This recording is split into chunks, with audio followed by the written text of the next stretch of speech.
vlastné životy. Je potrebné sa neustále obklopovať niekým, kto je v niečom lepší ako ste vy.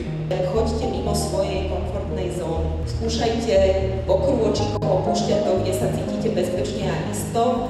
You only live once a bolo by strašne fajn, aby si túto frázičku každý z vás preložil do vlastnej reči a aby tie obrázky okolo naplnil presne tými vecami, ktoré má rád. Keď už máte to obrovské more príležitostí, prečo potom ale ich nevyužiť a nezostať v tom New Yorku?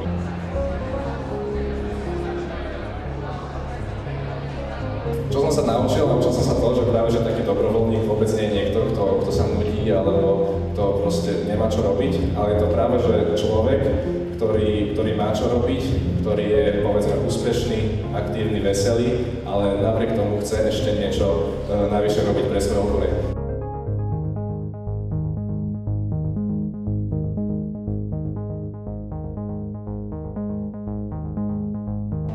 Takže to je ten dôvod, prečo študovať vonku, ale prečo sa potom na Slovensko vrátiť.